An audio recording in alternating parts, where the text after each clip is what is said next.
타석 사상으로 읽는 삶과 죽음의 철학, 죽음 공부 78번째 시간입니다. 오늘은 존재의 소리, 존재의 소리라는 제목으로 말씀드리겠습니다. 예수는 배우지 못하였고 외모도 못생겼고 내어놓을 만한 직업도 아니었습니다. 그러나 예수의 마음속에 하나님의 생명인 얼라가 있었습니다. 예수의 마음속에 모신 얼라를 알아보라는 것이었습니다.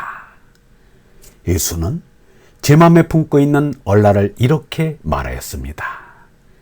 내가 너희에게 한 말도 나 스스로 하는 말이 아니라 아버지께서 내 안에 계시면서 몸소 하시는 일이다. 내 속에 오신 하느님이 곧 얼라입니다. 그래서 예수가 얼라로는 자신이 아버지와 하나라고 한 것입니다.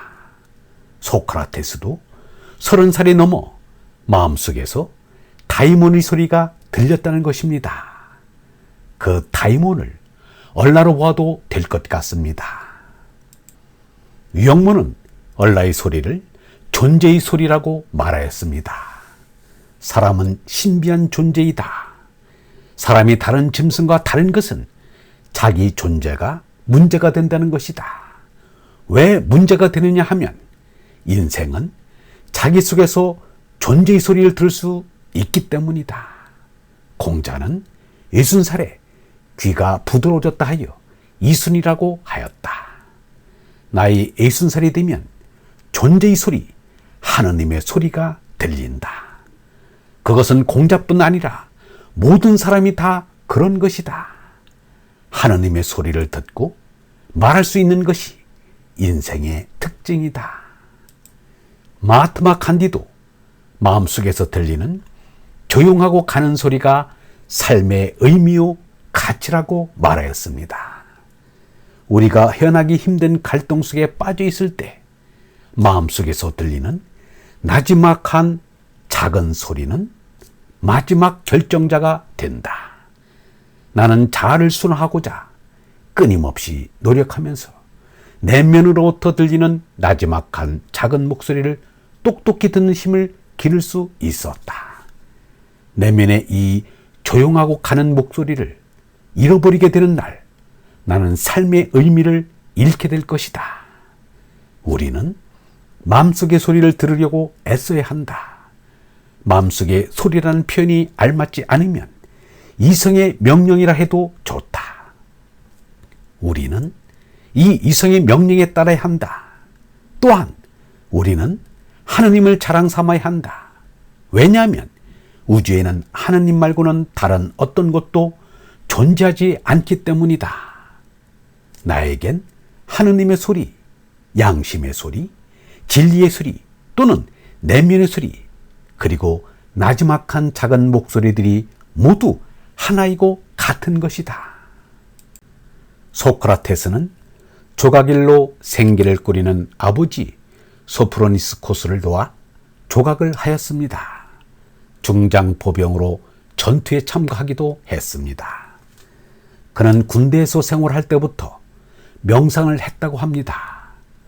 1년 동안은 500명 공회의 한 사람으로 정치에 참여하기도 했습니다. 예수가 공생애를 시작하면서 사적인 업을 버렸듯이 소크라테스도 마음속에 신의 말씀이 들리고부터는 생업을 버리고 신의 말씀을 전하고자 나섰습니다. 소크라테스는 이렇게 말하였습니다. 그런데 나로 말하면 신탁이나 꿈으로 또 그 밖의 신의 섭리로 사람에게 신의 뜻을 전하는 모든 수단을 통해서 신으로부터 그렇게 하라는 명령을 받고 있다고 나는 주장합니다. 공자도 유독자 필유언이라고 하였습니다. 소가를 가진 이는 반드시 말씀을 하게 된다고 하였습니다. 유영모는 하느님의 말씀을 이렇게 풀이하였습니다. 말씀은 숨의 마지막이요 제나의 죽음 뒤에 얼라의 생명이라고 할 수 있다. 말씀 쉼은 영원한 생명인 얼라로 사는 것이다. 말씀, 로고스를 생각하는 것은 영원을, 얼을 생각하는 것이요. 말씀이 곧 하느님이기도 하다. 말씀을 쉬는 것이 하느님을 믿는 것이요. 하느님으로 사는 것이다. 말씀은 우리 마음속에서 타는 얼의 불이다. 우리 마음속에 영원한 생명의 불꽃이 타고 있다. 하느님 말씀이 타고 있다. 그것이 거룩한 생각이다. 사람의 마음은 하느님의 말씀이 불타는 성화로이다. 하느님의 말씀을 쉬지 못하면 사람이라고 하기 어렵다.